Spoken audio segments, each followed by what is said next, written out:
Bueno, vamos a platicar con el doctor Carlos Fernando Matute, quien es docente, investigador, analista y especialista en el tema, entre otros muchos, de los fideicomisos. Carlos Fernando Matute, muchas gracias, buen día. Gracias a ti y a tu auditorio por este tiempo para platicar con ustedes.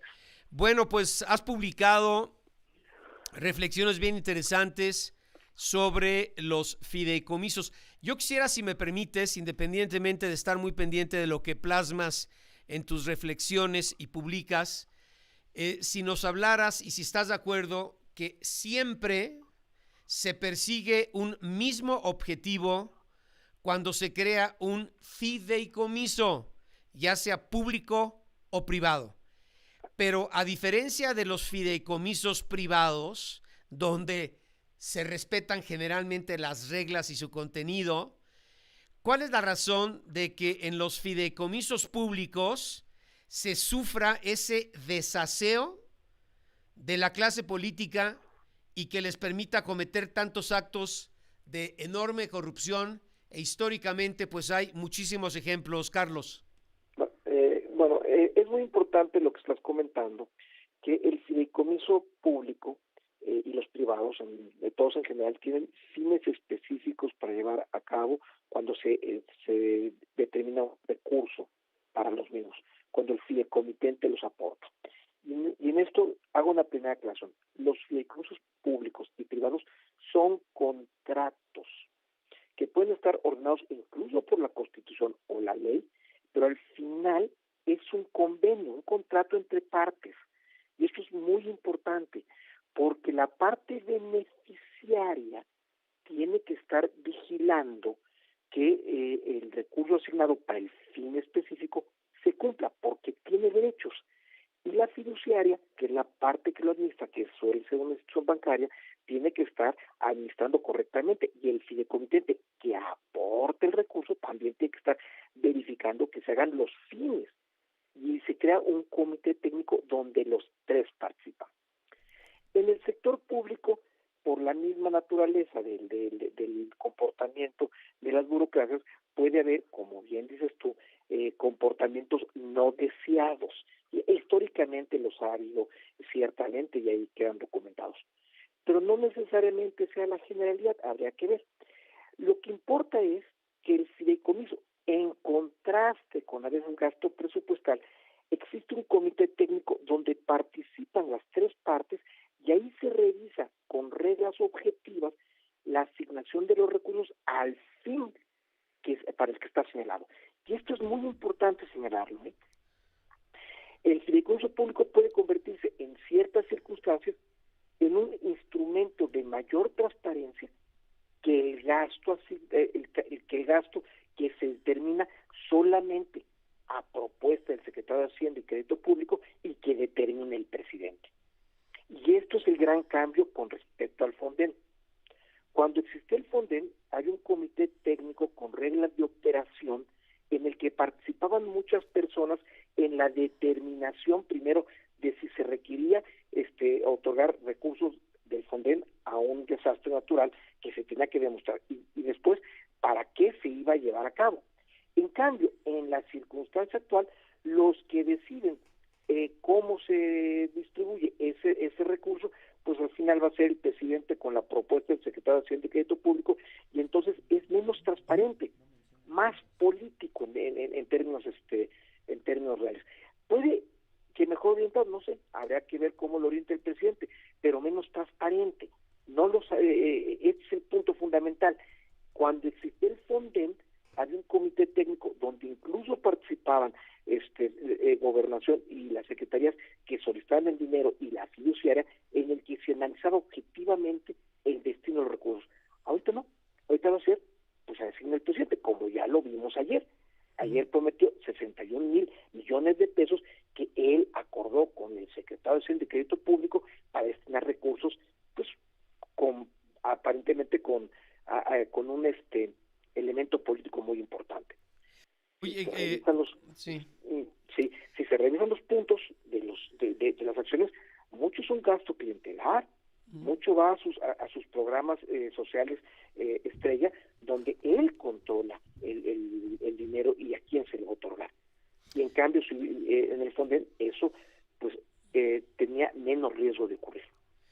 Oye, bueno, sabemos, Carlos Fernando, que el avance de transparencia en México pues muy relativo, pero la clave que tú la debes tener por tu amplio conocimiento, ¿qué permite que los fideicomisos públicos puedan ser, y voy a utilizar estos términos, manoseados y manipulados por quienes están a cargo de los mismos por parte del gobierno federal en las distintas administraciones, ¿no? En cada uno de los sexenios.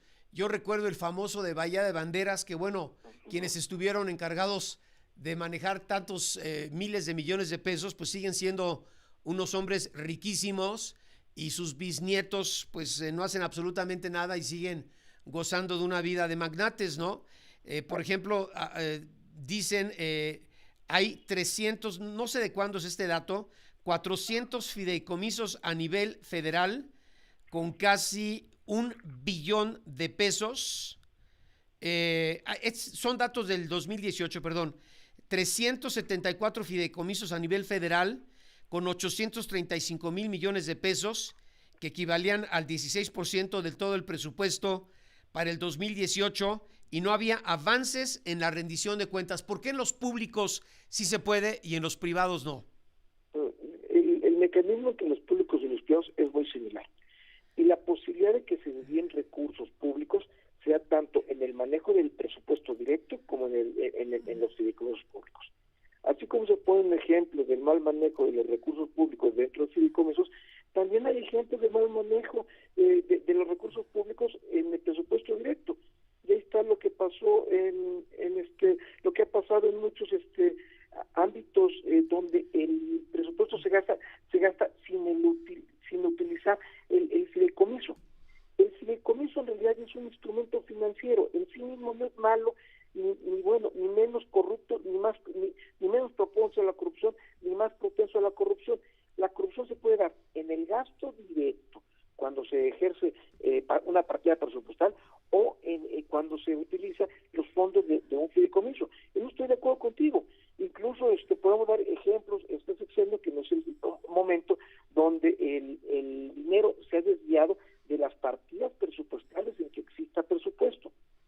Lo que pasa es que el fideicomiso se utiliza para generar garantía de que un dinero se va a destinar a un fin específico. Sí, exacto. Y se va generando ahorros para ese fin específico. Por ejemplo, el presidente dice,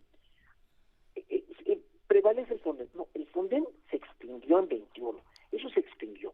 Lo que existe es una partida presupuestal destinada a la atención de desastres naturales. ¿Cuál es la diferencia? Cuando existía el Fonden, en la determinación de quién de cómo se iba a utilizar el recurso y a qué se iba a destinar, participaba Gobernación, Hacienda y los estados y la fiduciaria. Ahorita, en la determinación de cómo se va a utilizar ese recurso de partida presupuestal para atender la emergencia en Acapulco, la va a decidir el secretario de Hacienda y el presidente de la República, con el mismo riesgo de desviación. Es más, en mi opinión, cuando no participan muchas personas, como si un comité técnico de un fideicomiso, el riesgo de desviación es mayor. O sea, cuando dos personas se reúnen en Palacio Nacional a determinar el destino de esos 61 mil millones de pesos, hay un mayor riesgo de desviación que cuando eso se decide en un comité técnico con reglas de operación, que es la garantía que da un fideicomiso público. O sea, esta idea un poco exagerada de que los fideicomisos son en sí mismos una forma de corrupción no es correcta. Ahora bien, esta surge porque antes del 2003, antes de la ley de transparencia, los fideicomisos públicos se escondían en el secreto bancario para no dar información. Pero a partir del 96 primero y del 2003, esto ha ido cambiando paulatinamente. Sí. Y incluso, actualmente en el gobierno federal, pues habrá medio billón de pesos en fideicomisos públicos, por la Secretaría de Hacienda. Pero a ver, perdón, tenemos que ir a una pausa, Carlos Fernando, pero ¿por qué se ha permitido tanta corrupción históricamente en estos 400 fideicomisos que existían hasta el 2018? Me gustaría tu respuesta, si me das chance. Después de 3 minutos estoy platicando con el doctor Carlos Fernando Matute González.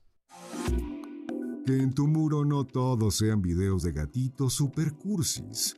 Comparte tu opinión de las noticias en facebook.com/Radio Fórmula MX. Grupo Fórmula, abriendo la conversación. Cuida. Mario Beteta.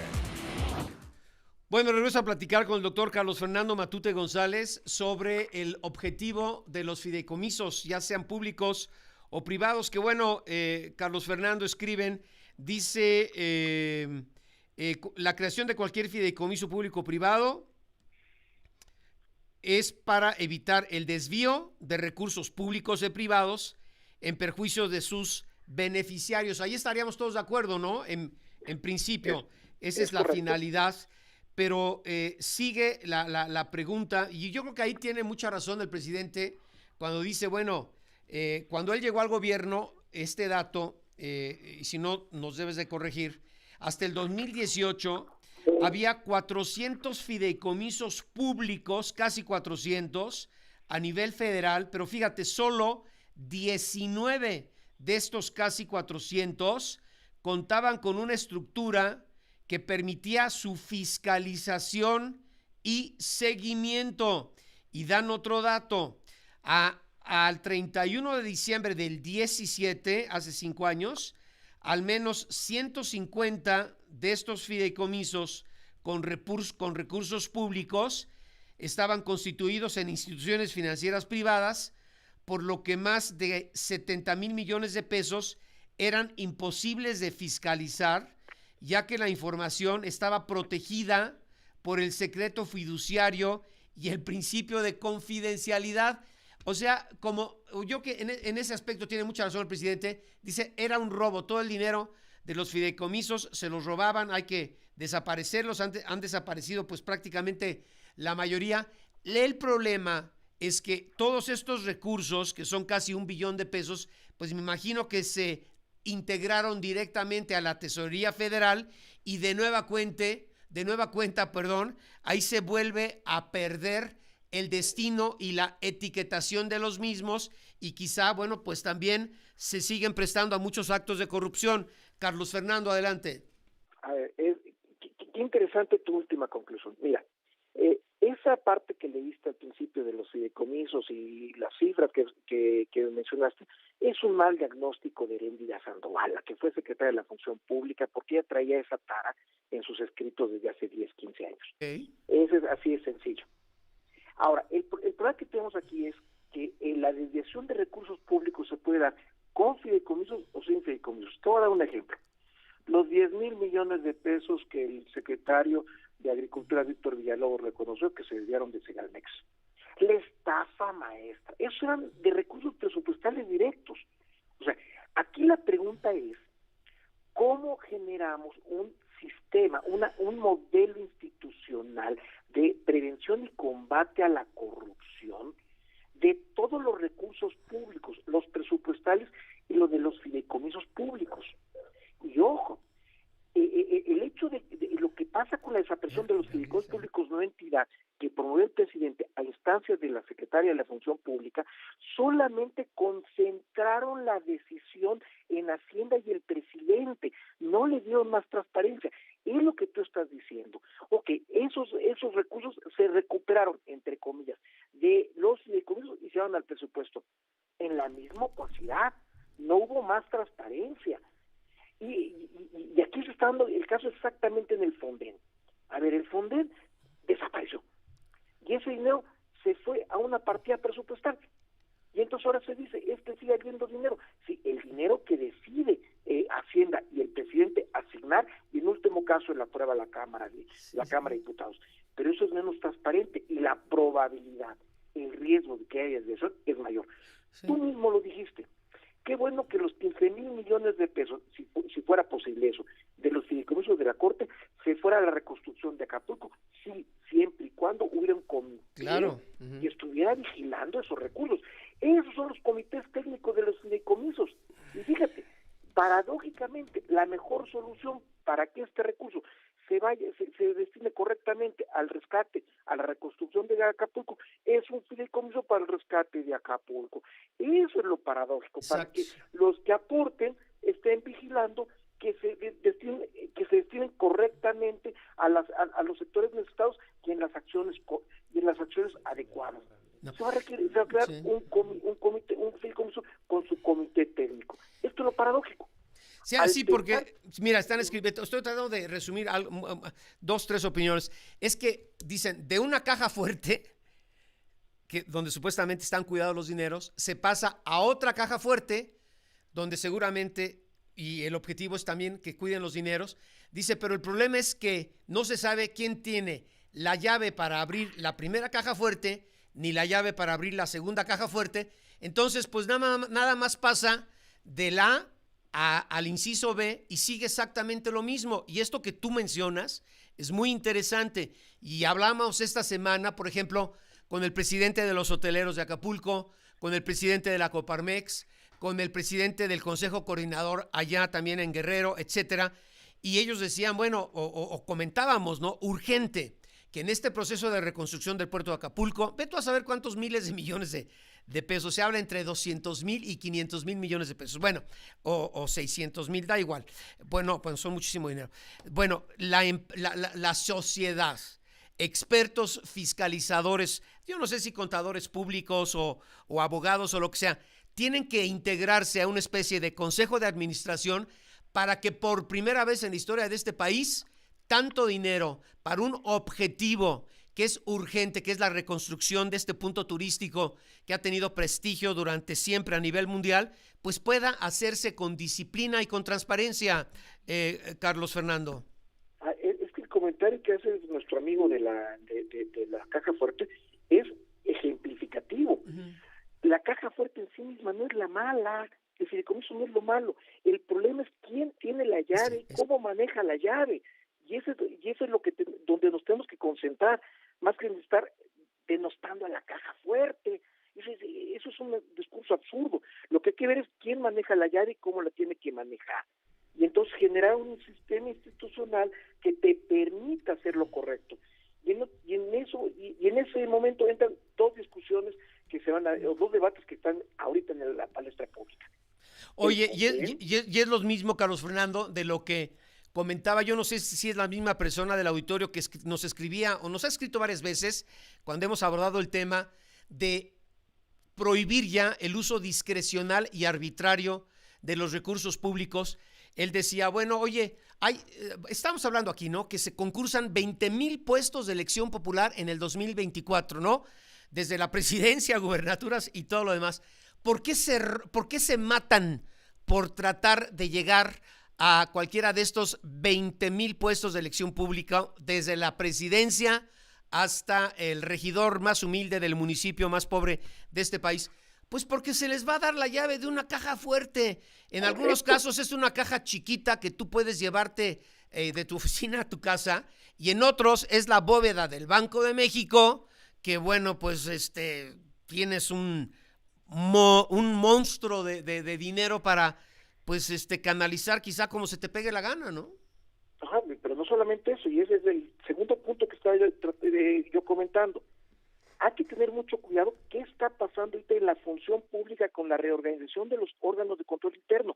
Pareciera que lo están debilitando. ¿Para qué? Para que nadie fiscalice sobre el uso de esa llavecita que les dimos. Entonces, hay que ser muy cuidadosos. Esta idea de que desde arriba, desde el líder, con el ejemplo, evita la corrupción, es equivocada. No basta poner la prohibición o el ejemplo. Hay que poner un esquema institucional, un modelo organizacional que efectivamente haga prevalecer esa prohibición, para que no se vuelva al clásico popular. Sí. No me des, ponme donde hay. Así es, así es. ¿Tú crees que les importa el sueldo a todos los funcionarios públicos? Es exactamente igual, ¿no? Además, pues digo, si ganan menos, pues tienen que ver de dónde se compensan para sus necesidades, ¿no? Pero bueno, lo que sea, nos están hablando, acuérdense de lo que pasó con Alfredo Rías Camarena. Tú hablabas del fideicomiso de Día de Banderas, fue el primero cómplice del ladrón de Luis Echeverría, bueno, otro ladrón igual que Luis Echeverría, ¿no? Pero bueno, es la gran oportunidad para que esta tragedia que padece no solo Acapulco, sino todo México, porque como dicen ahora sí que Acapulco es todo México.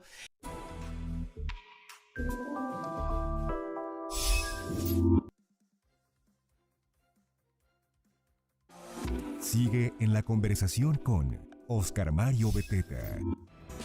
Leonardo Curcio en Fórmula, lunes a viernes, 20 horas, en Grupo Fórmula. Corrupción, pero bueno, a ver, rápidamente y luego pasamos ya a la parte final de la gran oportunidad que existe en este momento tan difícil por el que atraviesa México, porque decíamos todos los mexicanos son Acapulco o Acapulco es México, para la reconstrucción del puerto. ¿Por qué se ha permitido? ¿Cuál sería tu conclusión? ¿Por qué en los fideicomisos públicos, dices tú, no está bien la cifra, no sé, casi 400 que existían hasta el 2018, se han permitido tanto desvío de estos recursos? ¿Por qué? A ver, voy a hacer una pequeña paréntesis que está vinculado con lo que tú dijiste del fideicomiso Bahía de Banderas y Echeverría en los años 70. Bueno, dos rateros, Luis Echeverría y Alfredo Ríos Camarena, ¿no? En el libro del Nuevo Derecho Administrativo que escribí con el ministro Valls, desde el 2003, ya habíamos señalado esto. Los fideicomisos en su origen, Echeverría los empleó para concentrar las decisiones en su persona, porque no había reglas de operación ni normatividad de los fideicomisos públicos. Y esa fue la forma en que eludió los controles financieros que existían y sucedió lo que sucedió. En mi opinión, en el 2019-20, con la propuesta de desaparición de los fideicomisos públicos no entidad, sucede lo mismo. La idea del gobierno es quitarle los controles que había ya de reglas de operación y participación de muchas personas en el manejo de esos recursos para volverlos a concentrar en la Presidencia de la República y que desde la Secretaría de Hacienda y la Presidencia se determinara el destino de esos recursos sin que intervinieran más personas. Es decir, qué paradójico. El fideicomiso público se crea para concentrar el poder en el presidente de la República y 30 años después los fideicomisos públicos no entidad desaparecen para volver a concentrar las decisiones en el presidente de la República, lo que le da mayor opacidad. Uh-huh. Ese es el punto interesante del proceso que estamos viviendo y que vimos con el Fonden. Se desaparece el Fonden, que antes participaban muchas personas en la determinación de los recursos, y ahora se concentra para que el presidente saque su proyecto de los 61 acciones, de los 61 mil millones de pesos con sus acciones, en la que él se convierte en el salvador de Acapulco, lo cual no es correcto. Yo creo que esta es una gran oportunidad para lo que dices tú, que participe la sociedad, así es. Todos los involucrados en este proceso de rescate de Acapulco, y en todos, porque este es uno de muchos que se sufren al año. Este es el más vistoso, el más angustiante, el más doloroso, pero desastres naturales que afectan a poblaciones suceden lamentablemente muchos en este país. Pues ojalá se aproveche esta gran oportunidad y se forme o conforme una nueva estructura. Tú eres el experto, tú sabrás cómo, para que, decíamos, esto funcione como una empresa público-privada o cualquiera que cotice en bolsa, que tengan la obligación de la rendición de cuentas y la etiquetación de cada peso de estos miles de millones de pesos que estén contribuyendo a la reconstrucción del puerto. Ojalá que así sea. Es una gran oportunidad para hacer una nueva estructura público-privada, como cualquier empresa que cotice en bolsa, pero pues, como tú dices, dudamos mucho que esto pueda pasar, ¿no? Y también hay que estar muy pendientes de lo que está pasando con la reestructura de la función pública. Es algo que está haciéndose en lo oscurito, pero que puede afectar en lo que tú dices. ¿Cómo evitar que pase lo de los 400 fideicomisos o la desviación de los recursos? Si no se hace una buena reestructura en la función pública, se va a dejar sin castigar, sin posibilidad de darle seguimiento a las desviaciones de recursos que sucedan en este gobierno. De veras hay que estar muy pendientes de eso, que luego no se le pone tantos focos, pero que son a veces la respuesta pequeña, tal vez de mayor trabajo, de mayor, no pequeña, no en las luces de la opinión pública, pero que es lo que en realidad nos puede, con el trabajo sistemático, prevenir y castigar la corrupción. Oye, Carlos Fernando, pero a ver, la pregunta que se repite para concluir, y gracias, dicen, ¿por qué en los fideicomisos privados es prácticamente imposible el desvío de recursos? Es prácticamente imposible, y en los públicos se hace lo que se les pega la gana. ¿Por qué? Yo aquí matizaría mi respuesta, sí. La respuesta, porque entonces ahí tenemos el fideicomiso de la UTLA, que tanto problema generó y en el que estuvo involucrado el fiscal general de la República. En donde quiera se cuecen habas. Uh-huh. Lo que pasa es que los públicos evidentemente son más noticiosos porque afectan a todos. Uh-huh. Pero hay fideicomisos públicos que se pueden manejar en perjuicio de los beneficiarios, también los hay, y muchos de nuestros compañeros de nuestros radioescuchas pueden tener algún ejemplo. ¿Cuál sería la solución? ¿Qué figura sería la solución? Fortalecer los mecanismos de control y supervisión institucionales, no personalistas. ¿Y eso está a cargo de los bancos? Porque la mayoría se abre en una institución financiera. ¿Eso estaría a cargo de los bancos o de la Comisión Nacional Bancaria o de quién? En tres tasas por lo menos. La fiduciaria directamente, que son los bancos, la Comisión Nacional Bancaria de Valores y la Secretaría de la Función Pública, que tiene comisarios. Bueno, pero por eso es muy importante ver lo que está pasando ahí. Si lo analizamos con precisión, te vas a dar cuenta que posiblemente aumente la opacidad. Hay que tener mucho cuidado con lo que está pasando ahí y no le estamos poniendo el foco debido. Bien, Carlos Fernando, qué tema tan complejo. Bueno, muchas gracias por tu reflexión y, bueno, con base en este conocimiento tan profundo que tienes de los mismos. Gracias, Carlos Fernando. Al contrario, gracias por la entrevista y gracias a tu auditorio por estos momentos de escucharnos. Gracias, Carlos Fernando Matute. Bueno, Juan.